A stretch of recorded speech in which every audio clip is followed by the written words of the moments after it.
The story opened with Matthew, a perpetually single young man, deeply absorbed in finishing his first novel, titled Someone from Behind. He was a struggling orphan, dreaming of becoming a renowned writer. His greatest hope was that his novel would be accepted by a publisher, transforming his life and financial situation. Day after day, he worked as a daily laborer, assisting with a cargo truck. His job involved the endless task of loading and unloading all sorts of goods, from food and clothing to restaurant waste, and sometimes even moving college students' belongings. One day, while making a delivery to a university campus, Matthew coincidentally spotted a famous novelist giving a seminar to literature students. The writer, Alice, appeared young and beautiful. Matthew immediately felt an attraction. It was a clear case of love at first sight.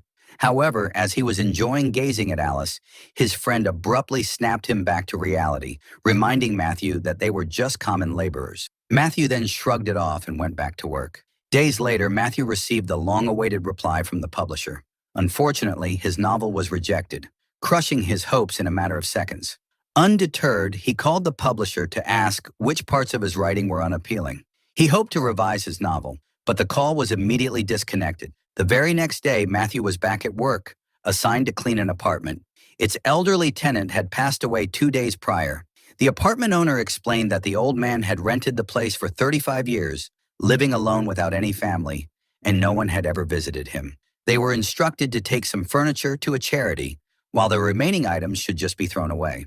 Inside the old man's bedroom, Matthew saw it was filled with books, newspapers, and various other odds and ends. This clearly indicated the deceased had been fond of reading and writing. Matthew quickly began putting the items into plastic bags. He discovered the late old man's name was Leon. He also found a photo of a young Leon, who was once a soldier and had fought in Algeria. Suddenly, a dusty, leather-bound book tumbled from the top of a cabinet, startling him. Curious, he opened it. It turned out to be Leon's personal diary from his time as a French soldier in Algeria.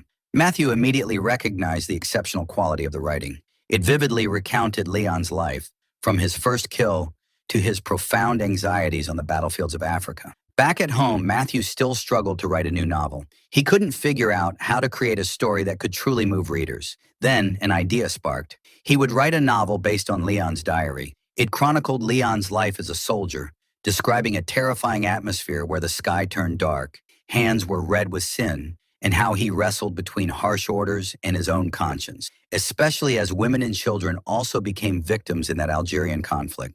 After days of rewriting Leon's story, carefully changing the original character names, the novel was finally complete. However, Matthew was unsure what title would fit this tale. He eventually found inspiration in a powerful phrase, Algerian sands blackened by blood. He then titled his new novel, Black Sand. The very next day, while working, Matthew received a phone call from the publisher. They told him his novel, Black Sand, was excellent and invited him to a meeting. Matthew was overjoyed that his novel had been accepted. However, since the story was not entirely his own idea, he meticulously noted down all the important moments from Leon's diary so he could explain the narrative smoothly to the publisher. After memorizing everything, he burned the diary, outwardly claiming the story as entirely his original work. Unbeknownst to him, a major misfortune was about to haunt him for the rest of his life. Matthew finally met the publisher, who was thrilled with his writing. He praised Matthew's writing style and the novel's deeply moving story, saying it transported readers right into the battlefield. Coincidentally, Matthew saw Alice there, who was also reviewing the novel. Matthew, still smitten, approached her. Alice seemed unfazed, not recognizing him. She commented that Black Sand was an excellent novel, far exceeding her expectations. Just then, a bookstore owner called out to Matthew and congratulated him. Alice suddenly realized that the man she had been talking to was Matthew, the author of Black Sand. This, of course, impressed her. 3 years later, Matthew had become a renowned author. His novel was a huge bestseller, bringing him considerable income.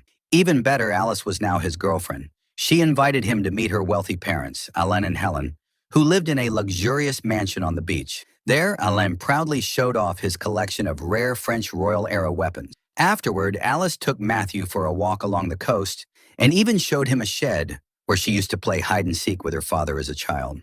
While spending his dear time with Alice, his publisher suddenly called. Matthew had violated his contract. It had been 3 years since Black Sand was released, and Matthew had not submitted a new novel. His fans were waiting for more work, and his contract obliged him to produce new material. Yet he had not sent a single page. In his room, Matthew was utterly frustrated. He could not write a good novel because, deep down, he knew he lacked the natural talent. To make matters worse, his royalties were now being withheld by the publisher because he had not fulfilled his contract to produce a new novel. The contract stipulated at least 2 novels per author for royalties to continue indefinitely. Then Stanislaus, or in short, Stan, Alan, and Helen's slightly arrogant godson, came to visit and met Matthew. They had a few drinks. From his demeanor, it was clear Stan had a crush on Alice and was not happy about Matthew being her boyfriend. The next day, Matthew still struggled with what to write. He revisited his first rejected novel, Someone from Behind, and gave it to Alice for her review. He didn't tell her it was his own work, instead claiming the publisher had sent it to him for review and, feigning busyness, asked Alice to read it to gauge her reaction. Shortly after, Stan arrived and chatted with Matthew. Stan boasted about his extensive knowledge of Algeria, where his father had served, and expressed his awe that Matthew, despite never having been there, could write such a detailed and atmospheric account of the war in Black Sand. However, Stan consistently sought weaknesses to corner Matthew, even remarking that Alice's standards for an ideal man were very high, which made Matthew uncomfortable. That evening, Alice told Matthew that the writing he'd given her was terrible. She couldn't even finish it because it was so uninteresting, and she was certain no publisher would accept such a novel. Matthew silently seethed, disappointed with himself. Days passed. At breakfast, Matthew received a call from the bank. His credit card had exceeded its limit, and they demanded immediate payment.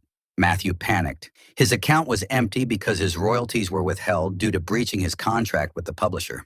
He couldn't write another novel as good as Black Sand, which only added to his stress and self-doubt. Desperate, he faked an accident and went to the hospital, claiming he had been attacked by robbers. This was a lie to prevent Alice and her family from realizing he was actually stressed and self-harming himself. Meanwhile, Stan seemed to sense something suspicious about Matthew. Back home, the publisher relentlessly hounded Matthew for the new novel manuscript, but Matthew only offered empty promises. He hadn't even written a single paragraph. On the other hand, Alain, Alice's father, seemed worried about his future son-in-law. He informed Matthew that a letter for him had arrived. When Matthew opened it, he found a photograph of Leon, the diary's owner, who Matthew believed was dead. Time passed. Matthew visited a bookstore with Alice for a fan signing event. Suddenly, a man approached, claiming to be a friend of Leon and saying that Matthew had misused a dead man's diary.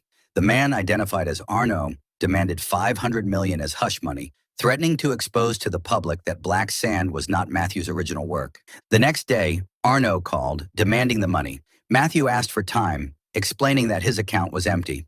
Arnaud then revealed he knew Alice and her family were hanging out in the yard, implying he had been spying on their house.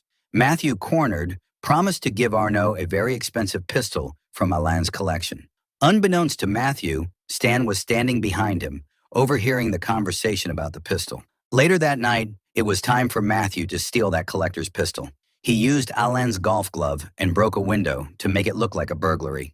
The next morning, the police finished investigating the supposed break-in at Alain's house. Matthew and Alice suggested installing an alarm system. Meanwhile, Stan, suspicious of Matthew's conversation from the day before, bravely ventured to search Matthew's room. At the same time, Alice and her father went for a walk on the beach for some fresh air, with Matthew opting not to join them. Back in Matthew's room, Stan discovered a wooden book box. At the same time, Matthew walked in and found Stan holding the pistol he had hidden. Stan immediately attacked Matthew, declaring that he would never have Alice. In a desperate struggle, Matthew hit Stan on the head with the pistol. Tragically, Stan died from that head wound, leaving Matthew bewildered. His intention was never to kill. Moments later, Alice's voice echoed from a distance, prompting Matthew to quickly hide Stan's body in the closet, along with his belongings. As he cleaned himself, Matthew noticed Stan's scratch marks on his neck, which he then covered with a collared shirt. Soon, Elaine and Alice